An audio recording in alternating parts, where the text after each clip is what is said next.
میکو از فعالان ضد اسرائیلی و مدافع مردم فلسطینه که علیرغم متولد اسرائیل بودن اما در حوزه حقوق بشر و مخالفت با رفتارهای جنایتکارانه دولت صهیونیستی به شدت در آمریکا فعال و امروز فرصتی پیدا کردن تا به مناسبت سالگرد شهادت سردار سلیمانی با ایشون گفتگوی داشته باشم.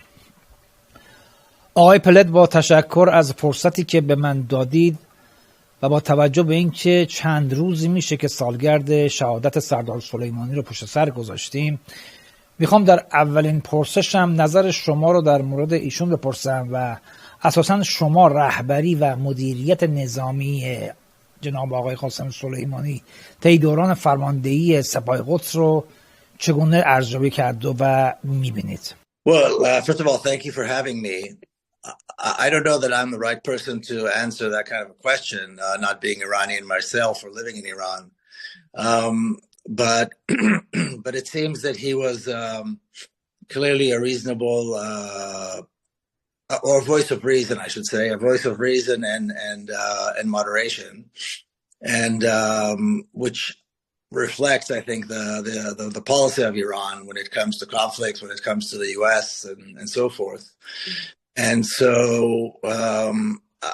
I mean, there's no question. It's tragic that he was assassinated, on all different fronts. But clearly, he was an admired leader. Clearly, he was, like I said, a voice of reason and moderation. And I think also part of the problem is that both the United States and Israel take that voice of reason. And they don't have a sense of respect for it, and they also don't understand how important it is to maintain stability. I don't think they did, no. This happens all the time. I mean, Israel assassinates people all over the world all the time. Now the U.S., arrested Maduro and kidnapped him, I should say, and who knows what's going to happen to him. But these imperial powers do this on a regular basis. They've been doing this for decades, and I think what they're hoping for is some kind of an Iranian response that would allow them to escalate. And because the Iranian response is always measured and responsible, and Iran, I think it's very clearly has the capability to create a great deal of destruction. That hasn't happened. So they might continue, and he's not the only one. He's not the only Iranian figure that they assassinated, both in Iran and outside of Iran. I don't think they're going to get what they want in terms of escalating from the Iranian side, but certainly it creates. I mean, I can't imagine the fear, the horror that it must be to live in Iran, knowing that both the United States and Israel are bent on attacking, and we don't know where and when that will happen. But I don't think they got the result, and it's just a tragic. It's just tragic that this is how they behave and this is how they act. بسیار خوب، اما از نقطه نظر سیاسی تفسیر شما از سردار سلیمانی چیه؟ منظورم لزوما رهبری نظامی و سیاسی سردار نیست و در واقع شخصیت کاریزمای سردار که علیرغم گذشت 6 سال از شهادتش کماکان مورد وثوق در ایران و جهان مونده. آیا این به معنای این نیست که سلیمانی نماینده چیزی بیشتر و عمیق‌تر از سیاست و نظامگری بود؟ Well, yeah, I mean, he was clearly a beloved figure, and I think for those who wanted to kill him, to assassinate him, he was a symbol of. He was a symbol in many ways, but getting rid of him, from their perspective, would be getting rid of a pillar, and a pillar in terms of his personality and in terms of his contribution, and a pillar. And they were hoping again that by getting rid of this pillar, number one, they feel good about themselves and they can tell the constituents, look, we killed this quote unquote terrorist and so forth. But clearly the public support and the outrage and around the world, and certainly in Iran, the public support for who he was and the outrage for his killing is, it speaks for itself. It's very, very clear. I visited Iran just as a little anecdote in 2018 or 19. And one of the places they took me to speak was in Yazd, in front of cadets of the Revolutionary Guard. And it was, I have to say, they sat there maybe, I don't know, a couple of hundred of them and listened. And it was an impressive group of young people. You could tell, you can tell by the way they sat, by the way they listened, by the questions they asked, by, their entire demeanor. And so when you know about Slimani and you see that was the role model, you can understand why these young men were so impressive. This was their model. This was what they were looking up to. So it was a very interesting experience to do that, to see that, and to meet them. به این ترتیب به نظر شما چرا ترامپ دست به ترور سردار سلیمانی زد؟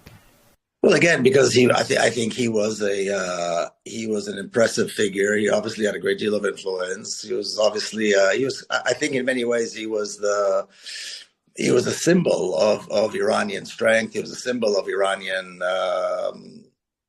certainly the Iranian military, and a symbol of Iran itself. And he was in the region. And when you think about it from the imperialist side, as from the Israeli side or the American side, the question is not why to assassinate, it's why not to assassinate. I mean, if you have the opportunity, kill them, especially someone who is admired. I mean, if you look at the list of Palestinians that the Israelis kill, these are incredibly impressive people, great leaders. And they just want to bring them down. And to them, it's a show of strength. They don't understand that murdering people is not a show of strength. To them, it's a show of strength, and they can go back to their constituents and say, look what we did, we killed another major terrorist and some, that kind of thing, which works well when people are ignorant. And so I don't think there's any strategic thinking in this. I think it's just a question of saying, see, you think this guy is great, we're going to kill him just to show you that we can.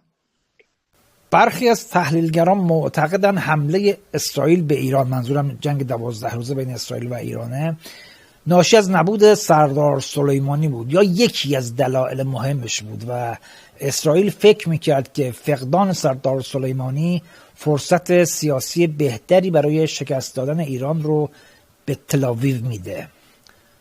شما با این نظر موافقید؟ I mean, who knows what they're thinking, right? I mean, it's impossible to get into the minds of people who are sick like that.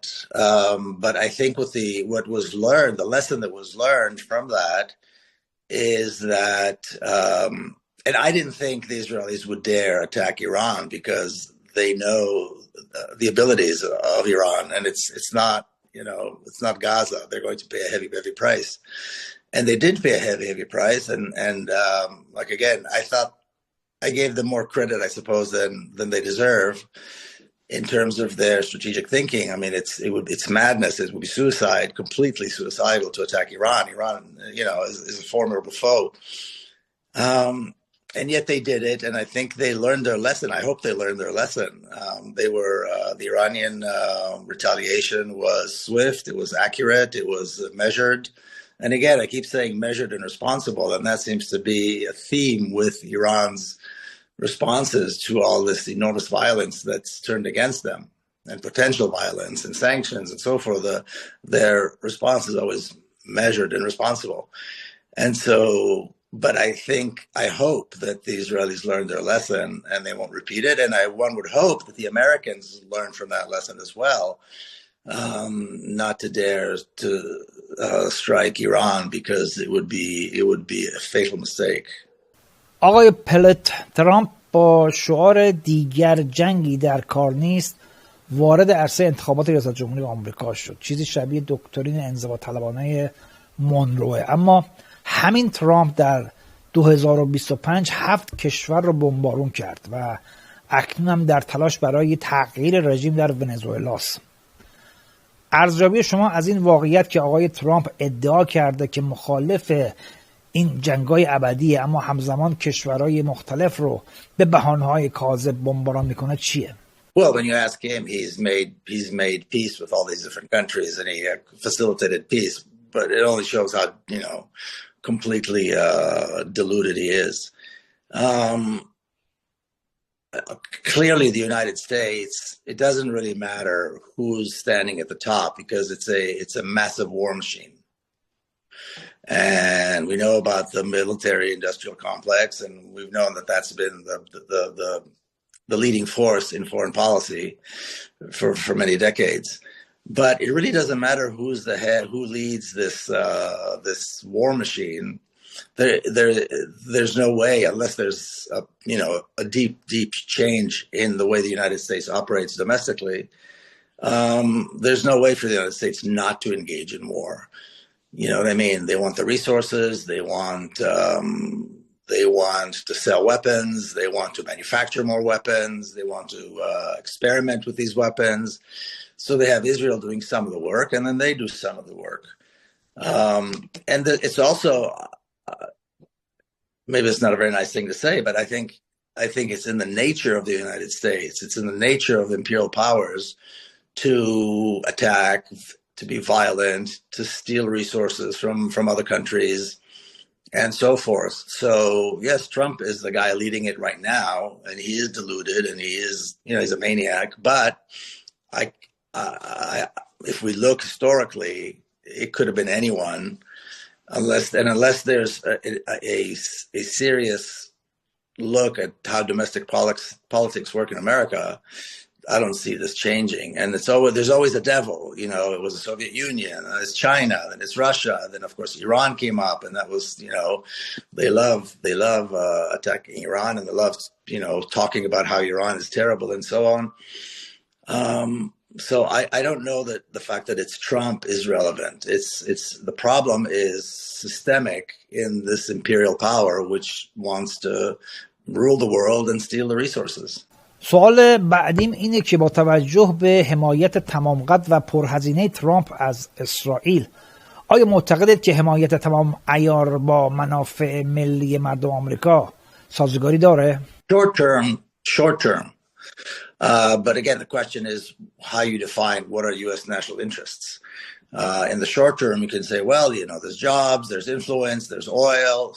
But in the long term, strategically speaking, America has a huge problem with poverty, with homelessness, with lack of health care for tens of millions of people.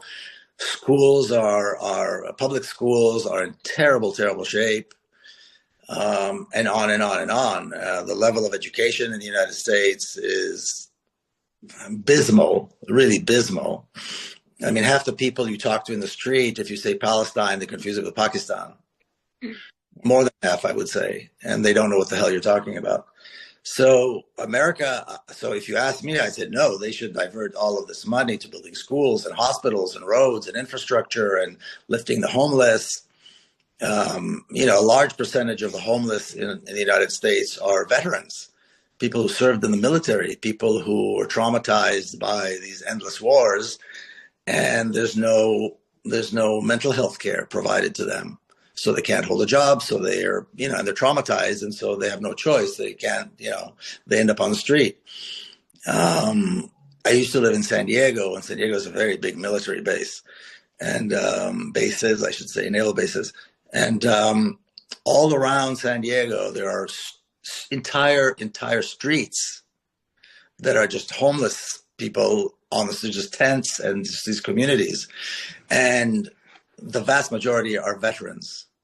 So you've got these massive military bases that look very nice, and of course they feel they're very heroic and all of this. And literally across the street, you see these veterans who are homeless, and nobody gives a damn. Nobody cares. Nobody talks about fixing that problem. So is more wars and more attacks and alienating everyone around the world in the best interest of the United States? Long term, that's absurd, right? It's insane. But it's like the war. It's like when they destroyed Iraq. a small group of people profited tremendously from that, right? And the rebuilding and so on, and the oil. So that's, it all depends on how you define the national interest. I would argue that this is going completely in the other direction, in the wrong direction. آقای پلت، 3 ژانویه سالگرد ترور سردار سلیمانیه که حالا با ربوده شدن مادورو رئیس جمهور ونزوئلا همزمان شده. ارزیابی شما از این تقارن و چارچوبای عملکرد نظام سیاسی آمریکا چیه؟ نظامی که تلاش میکنه با حذف رهبران کشورها بدون توجه به هر گونه قانون بین المللی اونا رو بی‌ثبات کنه. تلاشی که بعضا با شکست هم همراه بوده و ما به اندازه کافی در تاریخ شاهد این واقعیت بودیم که ثابت کرده تغییر رژیم از طریق بی‌ثبات سازی هیچ وقت موفق عمل نکرده. I mean, it would only hold it depends what you mean. I think it only would hold significance if people understood. And because the level of education, public education in America is so dismal, and because the news in the United States is all run by corporations, other than alternative news outlets, which most people don't tune into, it's people don't know the significance and why this is so horrendous and why this is terrible, so they don't understand it. Unless they understand it, they're not going to bring about change. So here in the United States, if you ask someone who Soleimani was, they won't know. There's no way they would know. And why he was assassinated, or the fact that he was assassinated, people don't know. And for the most part, they don't understand why they should care. Venezuela, a week from now, there's going to be other headlines. And so that's going to be the end of that. And Maduro, not Maduro, Americans don't get it because they're fed nonsense. And so the lack of education, the corporate media, and the American political system are all intertwined so that, this can happen and there are no political repercussions. And that's what makes America the opposite of great, but also it makes America, it demonstrates that America's political system is really not democratic. They say that they're the greatest democracy in the world, leader of the free world. It's complete nonsense. Every high school kid in Yaz knows better about the history and the politics and things that go on around the world than most educated adults in the United States. I would even say the majority. Even people who are highly educated in the United States don't have that understanding, don't have the ability to see what this means. Will never ask the kind of questions, like I said again, that I was asked by these high school kids in I think it was Yaz, it may have been Mashhad, but these high school kids. And so this was a couple of years ago. So that's the reality. And I don't think, again, because these 3 elements are all working in unison, unless Americans rise and really bring about solid change, it's never going to be a democracy. And again, I don't think it was meant to be a democracy. We're going to see more and more of this. And I will say also the hope, if there is hope, for Palestine and for stability around the world, I think we'll have to rely on people in other countries standing up and demanding that their governments stop their alliances, end their alliances with the United States, close down U.S. bases all over the world, dismantle the apartheid state in Palestine and liberate the Palestinian people. And again, there's a link between all of these. And so people around the world are going to have to stand up and demand this of their governments. It's not going to happen on their own. Governments tend to be corrupt when they have the opportunity to do so. Very few governments have any kind of a political compass or a moral compass. How many countries stand up for Palestine? There's Iran and a few others, and they pay a heavy price. We saw what happened to the Yemenis because they stood up with Palestine. We see what happened in Lebanon because they stood with Palestine. Of course, like I said, Iran and maybe 1 or 2 others, Cuba, and that's it. So governments that have a moral compass are rare. And people around the world, I think, need to look and see, what do we want the future of the world to look like? If we're going to follow the United States, it's going to be devastation. There's no question. The United States and Israel have their mentality is devastation and ruin and destabilization. So people are going to have to stand up and demand that, this collaboration with the United States and with Israel stop quickly, because there's a genocide taking place in Palestine, and there's all this instability taking place, everywhere else. And, Iran, the sanctions, the severe sanctions, there's no reasonable justification for it at all, right? Or Cuba and so forth. So, but this is something it's a bigger question, and people are going to have to stand up against these powers, people around the world, for this to end, because domestically I don't see this ending. ممنونم و در پایان ضمن تشکر مجدد از فرصتی که به من دادید، آیا نکته دیگه هم هست که بخواید اضافه کنید؟ Well, I would just say, after Israel attacked Iran so viciously, I'm the head of an organization here in Washington, D.C. called Palestine House of Freedom. We established it a couple of years ago. We are on Capitol Hill. We have a space there with a Palestinian flag on Pennsylvania Avenue, which Pennsylvania Avenue in Washington, D.C. is, to have a Palestinian flag, is kind of a big deal. And we put out a statement, condemning the attack and sending our support to the Iranian people who have to, withstand this horror and for no fault of their own at all. And so I would say this is the attack on Maduro and Venezuela, really, on their sovereignty is horrifying. It should be condemned. The U.S. sanctions against Iran and countries that stand up to the U.S. should be completely condemned. And I think we should all work together to bring and I believe we can, and I share your naivete and your optimism in a way. I think we can work together. I think we're not working together right now. So all the different countries that perhaps want to see this kind of stability and want to see the end of the destabilizing policies of the United States and the apartheid state of Israel need better communication, we need to work together better. And that's really one of the things we're trying to do with Palestine House of Freedom, is have a voice in Washington, D.C. that speaks about the liberation of Palestine, that speaks about the importance of countries who support Palestine and to end the punitive measures that are in place right now, because these countries support Palestine and support global stability and oppose the U.S. militarism and so forth. So that's all I'll say.